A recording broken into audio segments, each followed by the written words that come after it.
Many in my line have been dragon riders. Very few among us have been dreamers.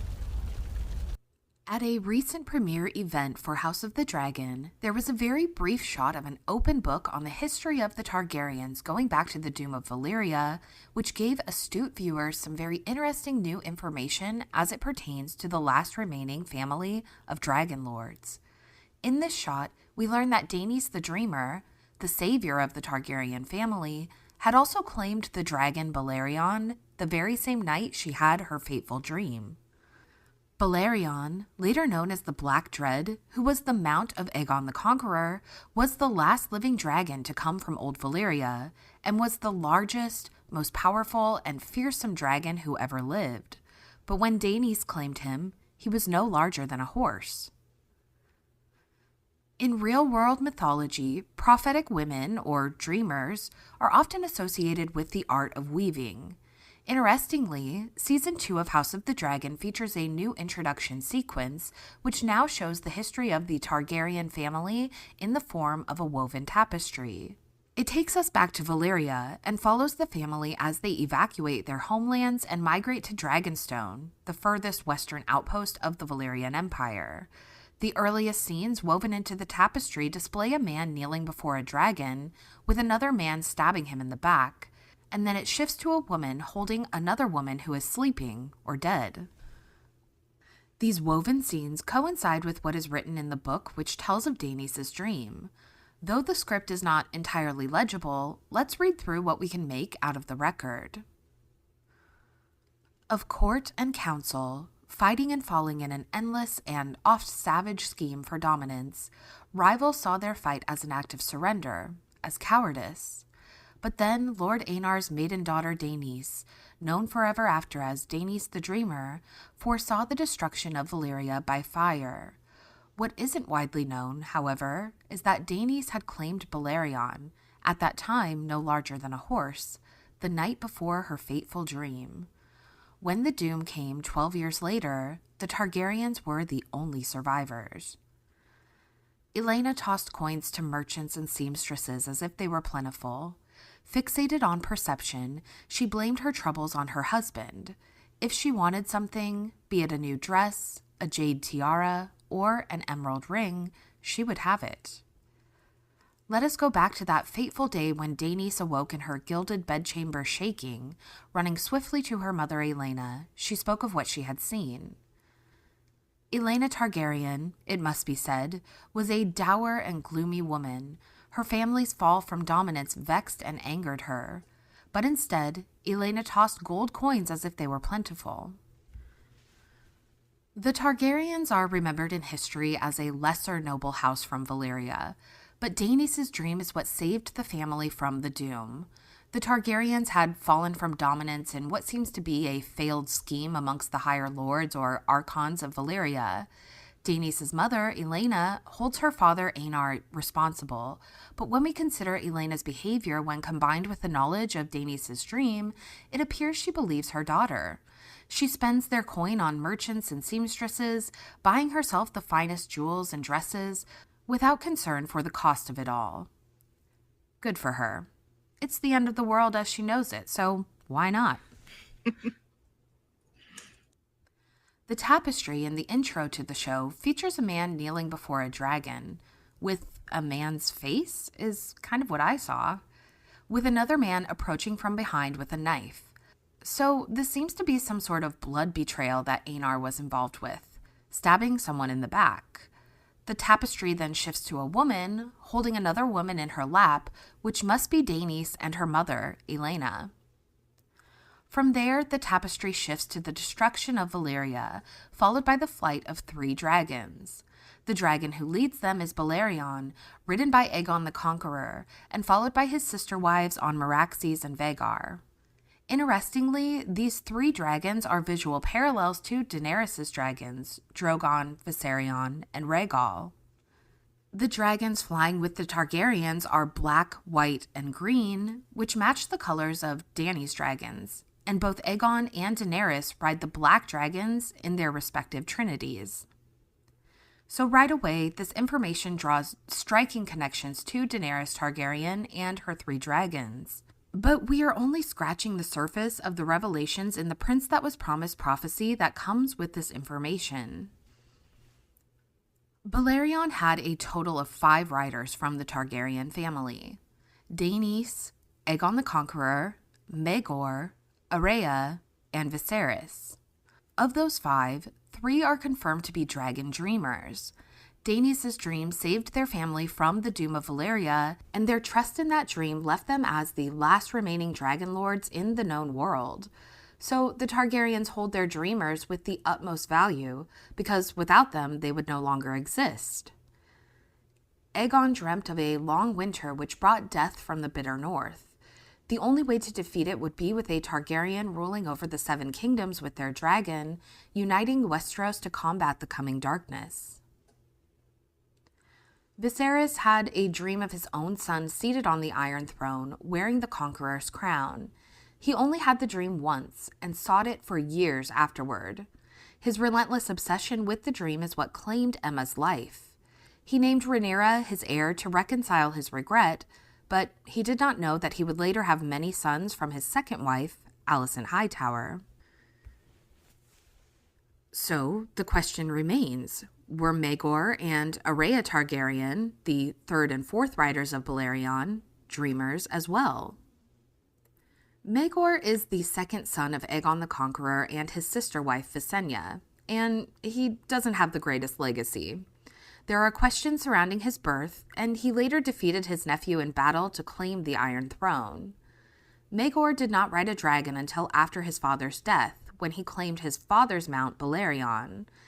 The pair were well matched, and Balerion was in his prime.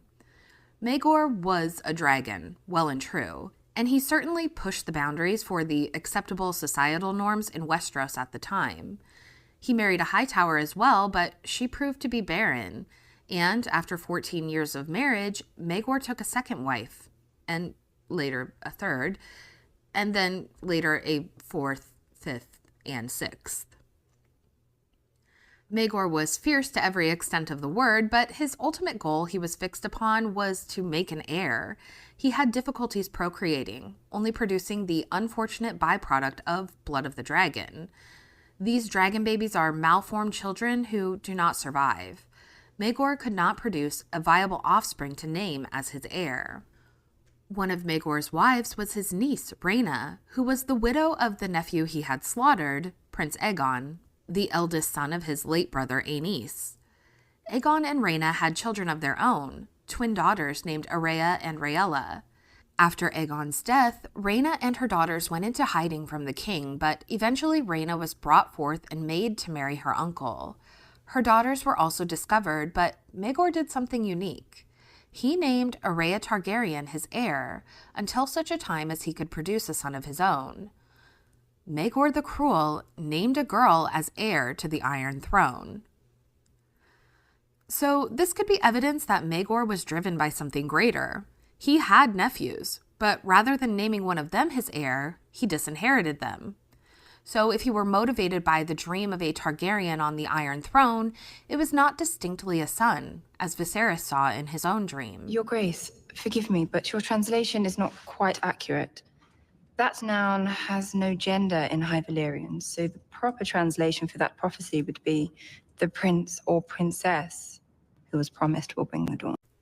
Aerea was named heir to King Maegor when she was very young. She had a twin sister, and when the girls were young, Aerea was said to be quiet and timid, while her sister Rhaella was far more wild and willful. There were rumors that the girls may have traded places after their uncle Jaehaerys had ascended the Iron Throne, when her twin became a novice in the Sept of Starry Wisdom in Old Town, and Aerea's character became much more like that of her sister. What Maegor taught Aerea at her young age about her duties as heir is unknown, but I like to imagine that he may have taken her flying on Balerion, which may have had a lasting effect on her as she grew up. Aerea later moved to Dragonstone with her mother, but she was very unhappy there. She counted the days until she was old enough to mount a dragon and fly away. When her mother's companion, Alyssa Farman, left on a ship, Aerea begged to go with her. She also rejected her aunt, the Queen Alysanne, for refusing to take her to King's Landing and for naming her daughter, Daenerys, as their heir. When Aerea was 12, she claimed Balerion in secret and flew away from Dragonstone without telling anyone. Her mother searched far and wide for them, but found no sign. There were rumors they had flown east, and after a year, they finally returned to King's Landing. Aerea was bone-thin and burning hot from the inside. She died within hours of her return, and Septon Barth was ordered to never speak of her horrific death. Sir Lucamore said that he could feel things crawling beneath her skin before he was ordered to never speak another word of it. Balerion had a gaping wound, and he never fully recovered after their adventure. It was speculated that they may have returned to Valyria, but the details of what happened remain a mystery. It is said that those who attempt to visit the ruins of Valyria are never seen again, but Aerea may have been driven by something more. One of the few records of Aerea's final moments speak of the maesters thrusting her into an icy bath in an attempt to cool her body temperature down, which was burning from within. When her scalding body entered the icy water, it is written that white worms evacuated her from every orifice, and some even had faces. Gods help us. Some believe Aerea may have been subject to Valyrian dragon breeding practices, which very likely involved human sacrifice somewhere down the line, and the worms which evacuated her body were some sort of mutated offspring. Clearly, the blood of the dragon had some sort of human-dragon interbreeding in order to establish their bond with the serpents, and some ancient instinct may have driven Aerea to the incredible lengths she went to. Because she had claimed Balerion in secret, there is no knowing what sort of dreams she may have had. However, her incredibly strong desire to be free and to fly from a very young age speaks to her mind being elsewhere and seeing a much larger picture than those around her. What is the power of a dragon? It's the power of prophecy. Now, going back to Balerion, we must ask ourselves, is the dreamer drawn to the dragon, or does the dragon bring the dreams? Balerion is clearly connected to the major events in the timeline of this family. He brought visions of the doom to Daenys. He brought visions of the long night to Aegon. And he brought visions of the son who would doom the dragons to Viserys. If Maegor were a dreamer, he may have seen that the prince that was promised was not necessarily a prince, but a princess, which may be why he named Aerea as his heir.